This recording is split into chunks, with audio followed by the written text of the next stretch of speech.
বন্ধুরা, কুমিল্লার মুরাদনগর উপজেলা, কুমিল্লার মুরাদনগরে বাংলাদেশের মন্ত্রী পদমর্যাদার উপদেষ্টা বর্তমানে আসিফ মাহমুদের একটি সংবর্ধনা অনুষ্ঠানে এই তো 2রা ডিসেম্বর 2024 সালের 2রা ডিসেম্বর এই সংবর্ধনা অনুষ্ঠানে শ্রীমদ্ ভগবদ গীতা থেকে পাঠ করতে থাকেন একজন হিন্দু ভদ্রলোক। প্রথমে কোরআন তেলাওয়াত, তারপরই শ্রীমদ্ ভগবদ গীতা থেকে পাঠ করতে থাকেন। এমন সময় উপস্থিত জনতা ভুয়া ভুয়া স্লোগান দিয়ে এই গীতা পাঠকে থামিয়ে দিতে চান। বন্ধুরা, একটু ভেবে দেখেন তো, বাংলাদেশের মিডিয়া সবসময় বলছে যে বাংলাদেশের হিন্দুরা নাকি খুবই সুখে আছে। মায়ের কোলে একটি শিশু বাচ্চা যেমন সুখে থাকে, শান্তিতে থাকে, নিরাপদে থাকে, একইভাবে বাংলাদেশের হিন্দুরা নাকি খুবই সুখে আছে, শান্তিতে আছে, নিরাপদে আছে। একটু ভিডিওটা আমরা দেখে আসি, তারপর আরও কথা বলছি।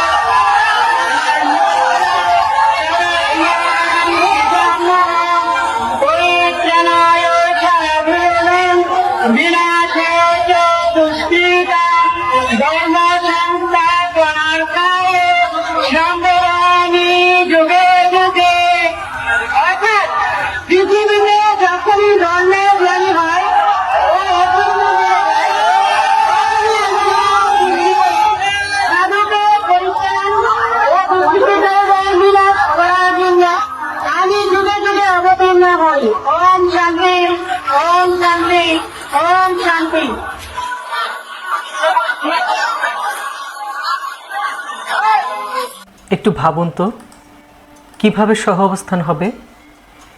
এই তো একটু মাত্র আগে যে অনুষ্ঠানে মাত্র কোরআন থেকে তেলাওয়াত হলো, এরপরই শ্রীমদ্ ভগবদ গীতা থেকে পাঠ হওয়ার কথা।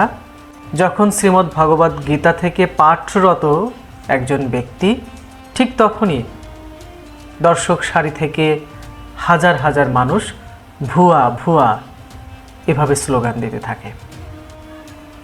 কতটা আশঙ্কাজনক। এখানে যারা হিন্দু মানুষ উপস্থিত ছিল, এখানে যে ব্যক্তি গীতা থেকে পাঠ করছিলেন, তাদের মনের অবস্থা কি আপনারা কল্পনা করতে পারেন? কিংবা এই ভিডিওটা যারা দেখছে, কিংবা এই খবরটি যারা শুনছে পরবর্তীতে, তারা কি আর বাংলাদেশে থাকতে চায়? তারা কি তাদের ভবিষ্যৎ প্রজন্মকে বাংলাদেশে রাখতে চায়? কিভাবে শক্তি ধরবে? কিভাবে শক্তি রাখা যায়? এই অসুরদের মধ্যে কি করে আপনি বসবাস করতে পারবেন? পশ্চিমবঙ্গেও এই অসুরেরা দিন দিন বেড়ে চলেছে। তাদের সংখ্যা কিন্তু 30% এসে ঠেকেছে। আসামেও তারা 35% হয়ে আছে। এটি খুবই আশঙ্কাজনক। হয়তোবা আমাদেরও খুব দ্রুত এমনই একটি দিন দেখতে হতে পারে, যেখানে একই জায়গাতে কোরআন তেলাওয়াত হচ্ছে, শ্রীমদ্ ভগবদ গীতা থেকে পাঠ হচ্ছে, কিন্তু শ্রীমদ্ ভগবদ গীতা থেকে পাঠের সময় ভুয়া ভুয়া স্লোগান দিচ্ছে, অথবা শ্রীমদ্ ভগবদ গীতা পাঠের সময় বাধা দেওয়ার চেষ্টা করা হচ্ছে। এটা মোটেও বিচিত্র হবে না। যেভাবে আমরা কুম্ভকর্ণের মতো নাক ডেকে ঘুমাচ্ছি, তাতে এই ঘটনা ঘটা মোটেও বিচিত্র হবে না। তাই সকল হিন্দুকে উদাত্ত আহ্বান জানাই, আসুন আপনারা জেগে উঠুন।